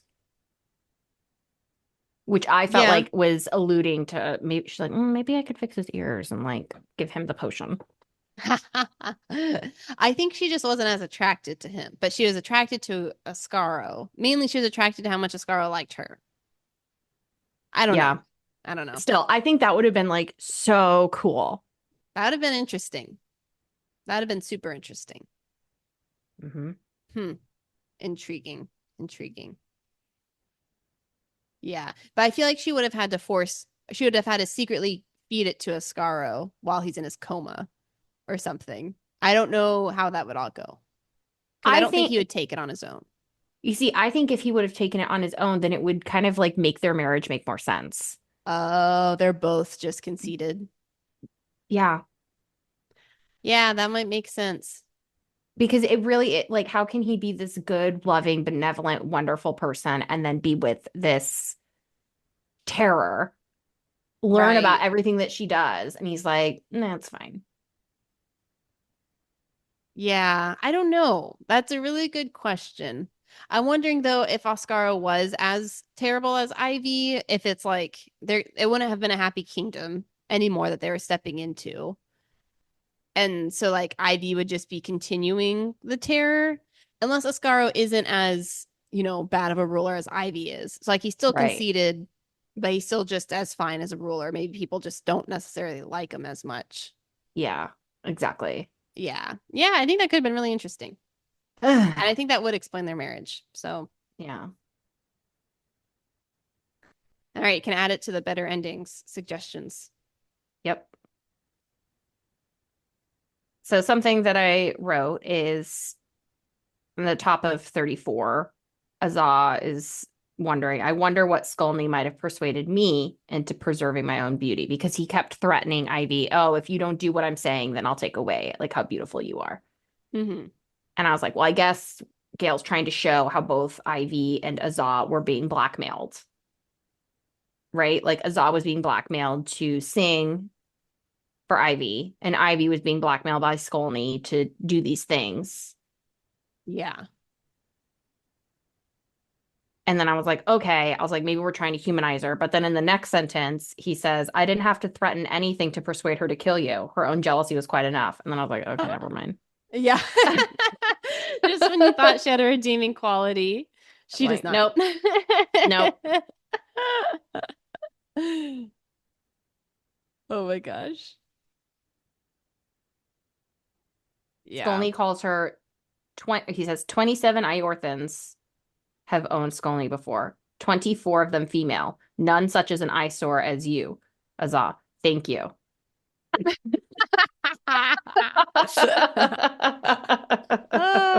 That made me laugh. Oh my gosh. Man. Man. Yeah. Then Ivy goes on her tirade about Azah being an oaf. And she's like, I miss my Oh. oaf. Oh my gosh. I was like, oh, what? I was like, you are full monster. And she's like, I want to go. She's like, oh my God, Azah's in the mirror. She's like, if I kill myself, will I be in the mirror too? She's like, I'm That going to didn't go make do it. sense. Yeah. I was like, what? Why do you want to be in here? I think it's because Skolny flatters her so much. And so she's like, okay, now I'll be with him 24/7. But that part still didn't super make sense to me. Where I was like, you're what? You're just going to kill yourself? That seems a little dramatic here.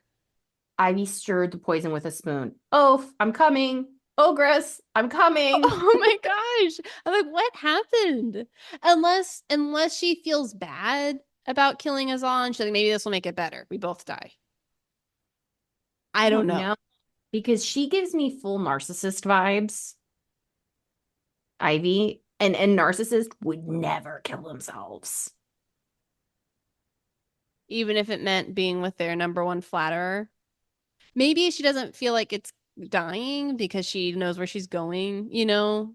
Well, regardless, Ivy is a nut job through and through.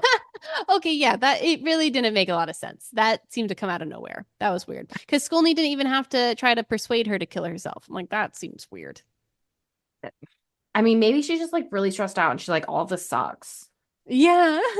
Honestly, probably. But I would just be like, Jory, you're ruler now. If I was like really just overwhelmed by all the like decisions I had to make and I was like stressed out, I just be like, I'm not gonna make them anymore. My choice is that Jory makes all the choices, and I'm just gonna be fashionable. Yeah. Starting my retired life early. Yeah, See you in 30 exactly. years. I know. Possibly. Okay, Gail does bring up some of the things we are talking about earlier, where now that Azah has all this time to just think and contemplate life, um, Mhm. she considers beauty and ugliness. And it says that her being ugly had led to people being mean to her. Um, and she says, I had had no chance to be beautiful in everyday circumstances, to be admired at the castle or at the feather bed. Perhaps I would love the admiration, or perhaps it would bring less pleasure than I expected. But then she's like, well, but beauty had saved me from being killed and it brought me some good things. Then she Mhm. goes, the pursuit of beauty, however, had been disastrous. The pursuit of beauty had turned me into stone. It had left me with a marble toe and it had brought me here. And I think that kind of sums up what we were talking about earlier, where it's like Hmm. being beautiful isn't a bad thing. And yeah, Azad doesn't really get to experience what that actually would be like in an everyday scenario, but she's recognizing like the pursuit of beauty at like the expense of all else. It has been disastrous. I thought that was good. I like the Yeah. reflection. Yeah. I thought that was nice too. Um, I thought that was a good way for that to wrap up. Yeah. And for her to find her confidence in like kind of a realistic way of her being like, I've been doing all these things, trying to get beautiful, and like, look where it's got me. Like, I need to stop thinking about these things and like being so focused Yeah. on that. Hmm. So I thought that was good. I like it. Okay. Are you ready for the last part? Any Yep. other notes here? Okay. Well, one Oh, question yeah. I had. Oh, nope. I'm ready for the last part. You are. Yep. All right. So this is a pretty long summary, but a lot happens in the last few chapters. Okay, so after the mirror breaks, Azaz's essence returns to her body in Gnome Caverns, and she is revived. Zaham is there to take care of her, and her appearance has returned to normal, and Prince Ajori comes. Azaz tells them about Skolny and his evil plans, and Ajori and Azaz go back to the castle to check on the queen and keep people safe. Azaz tells Ajori that Ivy may not look as beautiful as she once did. Ajori responds, "If she looks as she behaved, she'll have the face of a viper." Azaz is very upset at this and says people don't look as they behave because people find her ugly on the outside, but she is beautiful on the inside. Ajori is deeply sorry and tells Azaz that he has always found her beautiful and that he was sorry when she had become beautiful in a commonplace way. I thought that was really sweet. I That like was that. nice.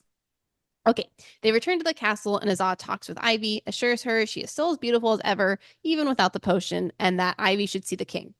Ivy is very self conscious, doesn't think the king will still love her, but the king is overjoyed to see her and doesn't say anything about how her appearance has changed. Azah has a hearing before the king and Yulu, the choir master.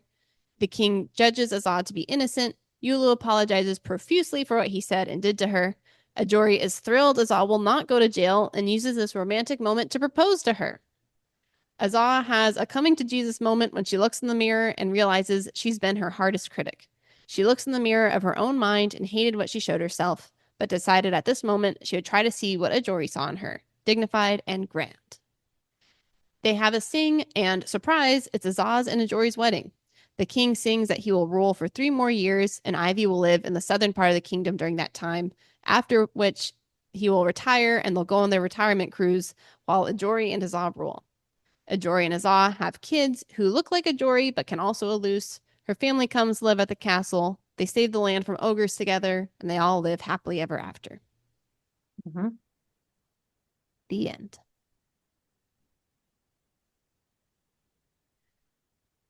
So a lot happens. What happens? Question I have is if Ajori didn't give Azal the Heimlich and she spit out that apple, would her spirit have just been floating around in between the broken mirror and her comatose body until, because it seemed Um, like it was happening at the same time, but they were coincidentally unrelated.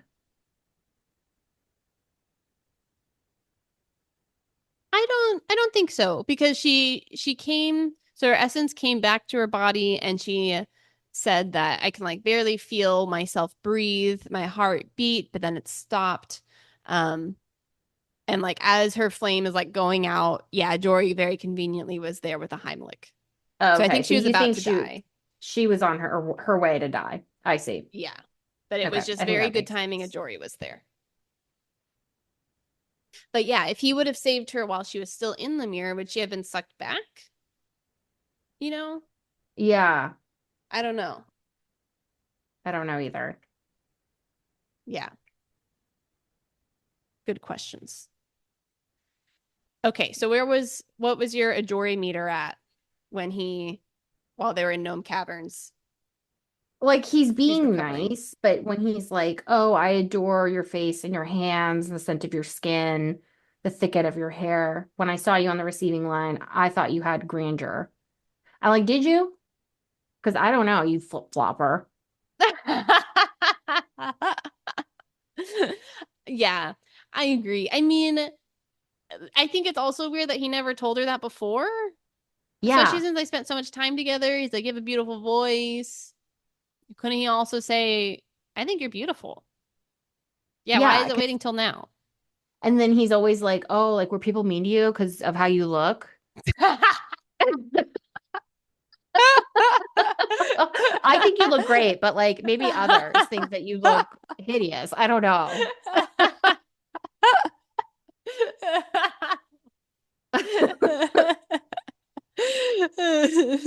Not that I've ever thought about how bad you look, but Yeah. It never crossed my mind, but maybe others. yeah, that's a little strange. Not great on Ajori's part. So weird. Overall, I'm giving him a 5. And I think the only reason why Azaz is into him is because he's the only person who's given her any inclination that he's into her. And I think if she went about the world in her new outfits and her new confidence, I think she would have found somebody who like was a better fit for her. Yeah, I mean, maybe. Sure. Oh, you don't think But she can do better than a flip-flopper? no, I think she could do better. Like What if I'm he's not a saying, prince, if he's just a regular Joe Schmo, would you be feeling like, oh, I think more so what I was thinking is that, like, yeah, there's so many people in the world. I'm sure you could go around the whole world and find someone who, like, has more qualities that you're into or something, but it's like no one's perfect. Is Adori great? I mean, I don't know. Like, but you that's can't what just I'm go walking saying. around the whole world. I think she could do better than I don't know if he's great. Okay, But okay. No, I think Ajori is pretty good. He well, had one really big misstep, but I think he's he's had a getting better. few. He's had a few. He never said she was beautiful. He didn't defend her, let her get thrown in He jail. he let her get thrown in jail. I mean, those are pretty bad. Those are like pretty bad ones. He wondered if people, I mean, it just seems like he's insincere with some of his flattery that he gives of her. Mhm. I don't think so. I think he just wasn't he he just wasn't ready to come to her defense. I don't know. He was like 16, 17. Maybe he's just really immature. He's not strong enough yet. Could be a read on it. I don't know. Yeah. Overall, I'm giving him a 5 out of 10. I would say like at least 6 or 7. Not a You give 10. him a 6 or Not a 7. 10. If someone throws me to the gallows, you really, in my mind, if you send me to the dungeon, you cannot be beyond a 5. 5 is tip top. And I'm giving him extra points because he's a prince. And that, for me, that does go into the factors. If he wasn't a prince, 2, 1. Oh my gosh. Um, I don't know. I don't know. He stayed with her throughout all of her sickness. He traveled the whole world looking for her. I think he's sincere. I think they get each other. They get Yeah. along well. I think there's some redeeming qualities here. What did you think of the king being like, Ivy doesn't get a harsh punishment because she stayed by my side and she was the spiritual guide that got me back out of the coma? um, yeah, it definitely does feel like gnome caverns when you're like, what? Um, I do think though there is something to be said where he's like, all right, I just brought this 19-year-old girl here, gave her no instruction, no preparation, and she had this evil influence who is like very devious and cunning. It's like, how at fault was Ivy? Like, she's not a great person. Does she want to actually start a rebellion? It's like, I don't think so. I think that's probably Skolny. Yeah. So, like, maybe exiling her to the Southern Kingdom or whatever. It's like maybe that's pretty right. Yeah. That's a good read on it. And I think I would agree with you there. Yeah. Were you like to the gallows? To the gallows. Um, no, I felt like it was good, and I felt like it tied in with that gnome justice thing. So Yeah, I hadn't seen that. That's good. to me it felt like okay, this is the right read on it, Mm-hmm. and I liked that. Yeah. Yeah. Still, no reason, no more information on why Oscaro likes Ivy. Ivy doesn't even visit them. She gets exiled, and King Oscaro is like still ruling, and then he'll go back to visit them every so often. She didn't even go to Prince Ajori's coronation. Like, I'm okay, is it assuming because is she's she like not embarrassed? welcome. I took it as she's not welcome. You think so? You don't think it was her own choice to not go? I think she might be embarrassed because I guess she does come sometimes. Yeah, I think she's embarrassed because she doesn't look the same. That's my thought. Oh, Because I yeah, forgot because about she that. goes back to her hometown and she said that she gives them gifts and harvested adulation. So it's like she just wants to be praised. And it's like at her hometown, she's a queen. And so she gets lots of praise there. She doesn't get a lot of praise in the castle. Okay. Yeah, Negative points for Ivy. I agree with that. Very strange.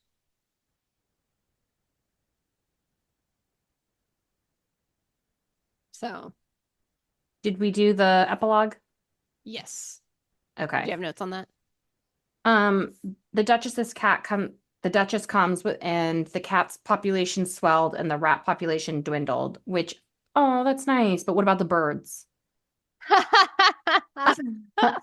They The fly cat. really high. There's tall Oh, ceilings, so they're oh, okay. okay. This is Oh where my I was God. like, everyone just kind of learns to tolerate you. Or maybe she turns into Mm, Kim Kardashian. I think so. I'm getting some Kim K vibes. I didn't try to change my appearance again, but fashions and beauty change, and perhaps my ascension to royalty hastened the alteration. Pulpy cheeks never became the rage, but my complexion came to be called vivid. My size became stately. Only a jury did me in beauty, but I was considered handsome. Yeah. Okay, yeah. So how do you feel about where all the beauty stuff has landed in the epilogue? It just seems like they're like, oh, that's the queen. Like, if she can look like that, I guess like other people can look like that too. We Yeah. don't need to be like so vain. I don't know. To me, it felt a little unsatisfactory. Like you wish it was better. Like people were like, "Hey, that's the rage now. She's beautiful." I don't even know if I want that. I would have liked if like people just stopped focusing on like beauty. Like our reign, we focused on like people's actions and not you know what I'm saying? I don't know. Maybe that would have been too heavy-handed and I wouldn't have liked that I either. think But I think it would have because no one's really explicitly like appearance has always been kind of in the background of things, but it hasn't been super explicit. I guess it has been a little bit explicit of like if you look beautiful, you probably act beautiful. That's kind of been implied and said. yeah. So I don't know. But like Azal kind of changed that. Um, yeah. I don't know. I do kind of like Azaz's conclusion. She has this one line to the choir master when he's apologizing, and he's like, I should have known with someone as beautiful a voice as you that you couldn't have been evil. And she is like, okay, your looks don't tell you what kind of person you are, and also your like talent doesn't tell you what kind of a person you are. And I was Yes. like, yeah, good job, Azaz. The Yeah. lesson we all need to hear. Yeah, I think Azar will do good in Iortha. I think they needed a lot more help than I think they realized. Yeah. Okay, so going back to your thing from earlier where you're like she should just run off into the sunset, find a new land and nice people to be with. What do you think? Still holding on or still like that ending? I just like the idea of Azar finally getting like a win Yeah. because it's like even now, it's like I guess she kind of gets a win. She gets to be the queen and She gets her kids. All the kids conveniently look like a Jory, and none of them look like I her. know. I was like, Deal. I don't know why I wasn't like they were a beautiful mixture of both me and a Jory. Yeah, Yeah. I don't know why that wasn't the case. You're like, okay, cool. Your traits died with you. Let's hope. Yeah. And in the meantime, we all get to kind of tolerate you, and you, Azah, have the, burden of convincing everyone else to stop being so vain. I mean, I thought it was a good ending. She has a happy family. Her family gets to move into the castle. She loves her life. I thought it was pretty good. And I and feel I like like where it ends. Yeah. I just feel like I wanted a happier ending for her.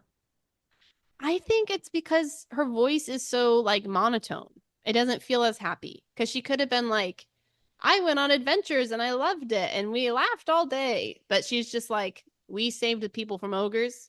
My parents got to live in a castle and I have kids. The end. Ugh. Because it says like and so with song and love we lived in our beloved kingdom happily ever after. And like that's nice. But it was just all kind of like flat. I feel like that's what Her maybe mid could have changed it. husband for her mid aspirations for her midlife. All right. We've been going a long, long time. We have been. So let's just hurry up and do our wrap up games. How many bookies? All right. What are the Message, categories? message slash theme of the book. I would say 4.5. I think it almost hits it on the head. I think there are a few things, so like we were saying, where it's like, that's a little strange. I'd give it a 3. I think it oscillates between like being a 5, but also being a 1. So you get a 3. Makes sense. Writing style. This one, I would say like maybe 3.5 to a 4. Okay. I'll give it a 4. I was thinking 4 too. I was Okay. thinking 4. You want to What's give it three and knocking a it half? for You want to give it you? a 4? Maybe 3.5. Mainly just because it's like it does feel the writing just feels like it's all in passive voice, and it's not, but it kind of feels that way. Yeah, it kind of drags. Yeah, it makes it drag a little bit. It drags a little bit. It does feel everything feels like kind of blasé, maybe almost like gray, even though this is supposed to be Yeah. like such a colorful world. Yeah. Yeah, Yeah. That's what I'm thinking. maybe I'll do I'll do 3.75. I really do like, no, I'll give it a 4 because I know I'm being like critical. I do like that Gail put in like fancy words and I liked a lot of like the syntax and the style and stuff, but Yeah. I still let's really liked the writing, but yeah, yeah. Character agree. depth. Say 4. I like Azaz's character depth. I like that there's forgiveness. Like people mess up, but there's also like redemption. I think that's good. I think some things are weird though, like Ascaro and Ivy. Like where's their comeuppance? I want to know. Yeah. I was thinking like 2.5 or a 3. Oh yeah. Because again, it's like Jory, so many people that are confusing. Jory is confusing to me. Oscar is confusing to me. The most interesting characters, Skolny, are like too small and it's just like overridden by I just feel like there's so much bloat of these very one-dimensional characters. Ivy has almost no depth. All she wants to talk about is being beautiful. Right. Like from Yeah. beginning to end, that's it. Yeah. Yeah, really. It is. I'm going to 2.5. Okay. If we went character by character, I would give some like a 5, but in totality of the entire cast, I think 2.5. All right. All right, lands the plane. I really like the ending. I'll say 5. Okay, I'll give it a 4. I think it was solid. Anything else that's not captured? Nostalgia points. 100.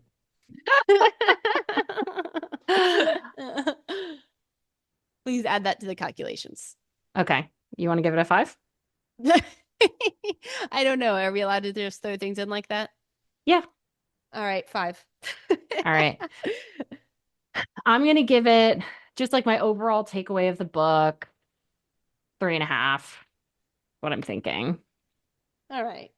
Okay, Okay. so overall it comes out to a 3.9. 3.9. So about what Okay. you said. I think it should be more like 4.5 range, Yeah. but this is a team effort, so You definitely brought it up and I brought it down. I brought it down a lot. we Looking at did. mine, I was probably around a 3 and you were probably around like a 4.5. There you go. Makes sense. Yeah. So, Yeah. Okay. Well, thanks for recapping another childhood favorite, mhm. another Gale. And thanks for listening to this episode of Bookalicious. We hope you loved it. Let us know in the poll or in our Gmail what you thought. bookalicious.pod@gmail.com. And as always, please give us a 5-star review if you believe we are deserving and tell a friend. Yeah. Would love to hear it. Catch you All next right. See time. you. See you next time. Bye. Bye. Love you. Love you.